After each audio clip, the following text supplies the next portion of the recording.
salaamaaleykum suñu mbokku internet yi seetaan Kéwoulo TV tey ñu ngi woon fii Parcelles Assainies unité 15 ginnaaw bi ñu yéegee génnum àdduna kii di François Mancabou bokkoon ci force spéciale yi ñu doon duut baaraam ni ñooy waajal ay xeetu ñaawte fii ci Dakar moom François Mancabou décédé na altine booru 23h jotee fële ci hôpital régional bu Dakar ginnaaw ay gaañu-gaañu yi mu jëlee fële ca police centrale biñ ko téye woon loolu waral ñu wàccoon ci mbedd mi ngir amal micro trottoir. mën nga ñu baaxee tur bi ak sant bi. waaw tur bi ñu ngi koy wax Ahmadou Seck ñu gën ko xam ci Kifa.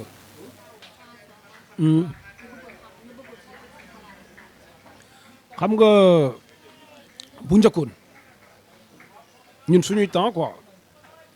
boo gisoon policier wala un gendarme da ngay daw. bëgg a nekk policier ci saasi ndax dalay neex ndax niñ doon incarné parce que boobu formation bi amoon na xel mu sell mi amoon na mais léegi ay barbar ñoo nekk ci police bi ay barbar ñoo xamante ni jànguñ alxuraan jànguñ nasaraan xamuñ àddina xaalis moo leen ñor comment fait que nga jàpp doomu aadama li yàlla wax wala xadd karam naa bani aadama lu yàlla sàkk doomu aadama ca gën nag nga mën a jàppee sa moroomu doomu aadama nga di ko torturer pour bëgg mu wax loo xam ne defu ko loolu man mënuma ko concevoir mënuma ko accepter quoi suñu police bi li fi am loolu c'est de la merde police bi nekk nii du police parce que jàpp doomu aadama torturer ko dóor ko rey ko te du mujj fenn Sénégal rek la am mais lépp nag mooy li ma la waxoon sa njëlbeen suñu njiit yi la rek parce que ñoom ñoo leen koy sant ñoom dañ leen di sant rek kaw Mancabou Sénégal yëpp la métti procureur génn na wax ci li mu ci wax ne dafa doon xaru mooy que da doon mbëkk miir yi am nañ benn vidéo wu 13 minutes ba mu ko waxee ba léegi nag Sénégalais yi ñu ngi xaar vidéo 13 minutes boobu mais léegi ñu koy laaj bi Mancabou di tëb di mbëkk miir yi di mbëkk gris yi ndax amoon na yeneen détenus yu newoon ci biir ana police bi nekkoon foofu nit ñi dofunu procureur na wax lu leer ci mbirum Mancabou ndax xam na ci dara man nag bañu ma ko ma jël si samay wax nëbb ma ko parce que Sénégal laa dëkk dama bokk ci dëkk bi te damay wax li ma naqari ci dëkk bi ak li ma gis ci dëkk bi justice su Sénégal du justice Sénégal am na loi de mais ñi nekk ci loi bi jëfewuñ loi kumba am ndey la ak kumba amul ndey mais encore une fois la police du ma wax gendarmerie ndax gendarmerie mention spéciale parce que gendarmerie duñu leen dugal ci yëfu ñàkk fayda yooyu ba àddina sosoo ba léegi Sénégal yooyu doo ko dégg ci gendarme ci police rek nga koy dégg mooy police dóor na nit ba mu dee police jam na nit fetal ba mu dee nu mujj fenn li may conseiller sama frère policier yi ak sama magu policier yi ak sama rakki policier yi sama doomi policier yi mooy ñu xam ni ay doomu aadama lañ bàmmeel xóot na lëndëm na te ñaaw na nañ sóoraale loolu te xam ne ñi ñuy toroxal nii di leen torturer ay doomu aadama lañ comme ñoom te bu fekkoon ni ñoom seen jëmmi bopp benn nit la ñuy jàpp kenn ak kenn duñ ko def mais dañuy doon une masse ba pare sol ay kagul doo ci xàmmee kenn xam nga tey jii kii torturer nit di sol kagul kooku deful jàmm ndax xam na ni bu solul kagul kii bu muccee day bu paree defante kook moom nañu may jàmm te xam ni ñoom ñoo yor kaaraange réew mi waxuñu leen ñu lor waa réew mi encore une fois police il faut que ñu respecter population bi comme ni leen population bi joxee cër parce que yow mënoo ne yaa yor sécurité nit ki ba pare di toroxal nit ki loolu kenn xamut nu ma doon encore une fois suñu njiit yi nañ respecter sénégalais yi respecter sénégalais yi mooy que li sénégalais yi bëgg ci lu baax ñu taxaw ci justice ñu tollale ko amul ku ma am ndey amul ku ma amul ndey ki tooñ ñu duma ko ki nekk ci dëgg ñu jox ko dëgg loolu mooy tax Sénégal avancé loolu rek la du leneen waaye ñu ngi leen di jaajëfal bu baax a baax di ñaan seen télé bi suñu borom def ko mu nekk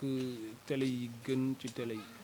te bu leen dama leen di wax ne bu leen ragal dara de lu leen waay loo leen wax nit mu wax ko rek génne leen ko parce que sénégalais yi dañoo sonn nii ngeen di def c'est bien dugg ci roq yi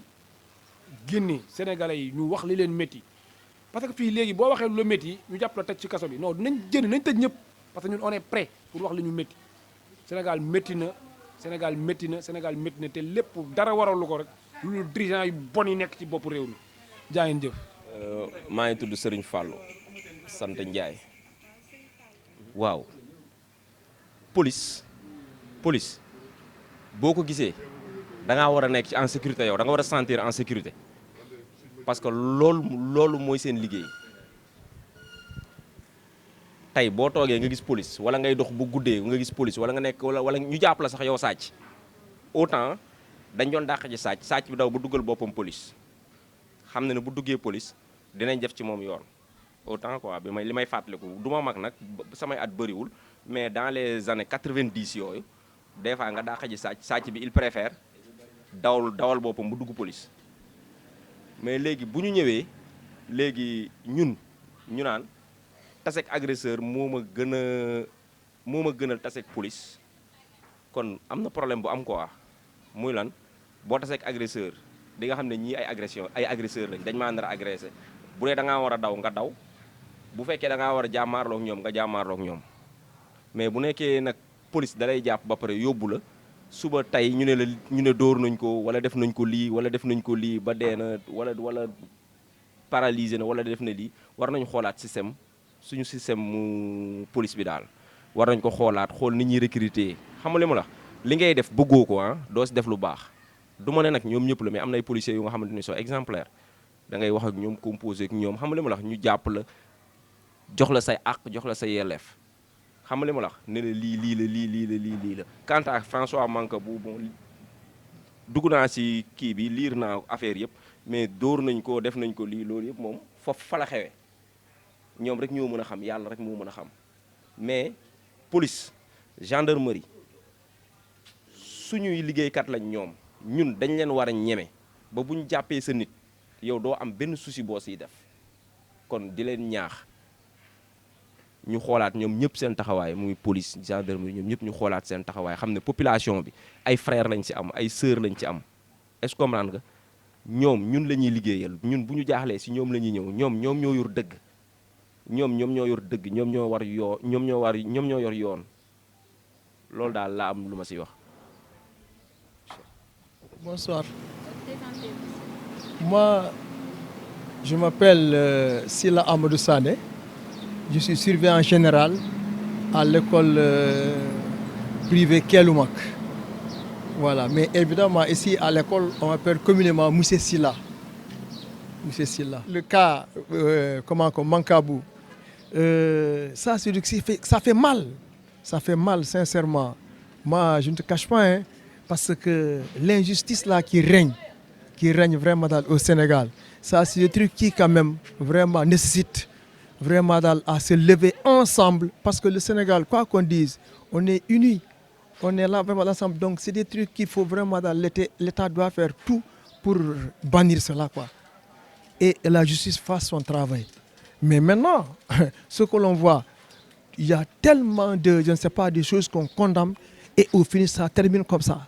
Alors il n'y a pas de justice, comme si nous on n'a pas de justice. Des gens bien outillés qui peuvent faire face à cela. Et pourquoi ils ne peuvent pas réagir? Quelque part, il y a la même mise, comme on le dit, de l'État. Alors je crois que s'ils peuvent vraiment essayer de tout faire pour quand même que ces gens-là arrêtent et que vraiment quand on condamne quelqu'un, qu'il essaie de suivre les faux comme il devait se faire, quoi. Et que cette personne-là soit jugée comme il le faut. Alors qu'il trouve quelqu'un à côté pour le faire, mais avec par rapport à ce que ses parents ont dit et par rapport vraiment à ce que l'État a eu à dire,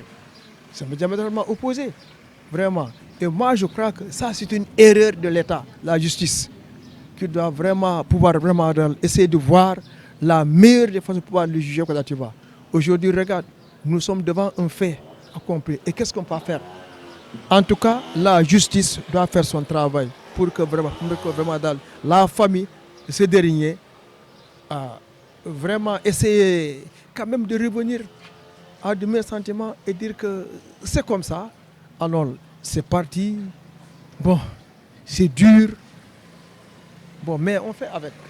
Mais en tout cas, vous, la presse, vous devez nous aider. Vous devez le faire comme vous avez l'habitude de le faire pour que vraiment, que ces gens-là, ces bandits-là, je peux dire, arrête. C'est mieux, quoi. Voilà ce que je peux dire dans l'ensemble, vraiment, de ça, quoi, c'est pas facile. C'est pas facile, mais c'est un truc que nous autres, et surtout au niveau des établissements, vous voyez maintenant, c'est devenu une affaire récurrente parce qu'on est agressé un peu partout. Donc ce qui fait que l'éducation reste encore, hein, que ça soit, et l'éducation doit commencer au niveau de la famille et jusqu'à l'école. Et nous autres, on ne cesse d'en parler. Et nous continuerons toujours d'en parler. Donner une éducation adéquate à nos enfants, à nos frères, à nos parents, tout cela, pour qu'ils comprennent que l'école, c'est un lieu d'éducation. Et pas vraiment d'aller se lancer des flèches par-ci par-là, pour qu'on puisse vraiment faire avancer l'éducation. Voilà, merci encore une fois, je vous remercie. Vraiment, c'est une bonne chose de m'avoir vraiment introduit quand même pour que je puisse vous parler un tout petit peu de ce que je sais. Évidemment, le temps le manque vraiment. Alors, j'espère que le message est entendu. Voilà, merci encore une fois. Merci d'avoir Voilà. Ok, merci. Allez, bye. mbokku internet yi safoo di seetaan Kéwoulo TV tey lii lañ leen andiloon di leen jaajëfal di leen jox dig daje ci seen beneen numéro incha allah.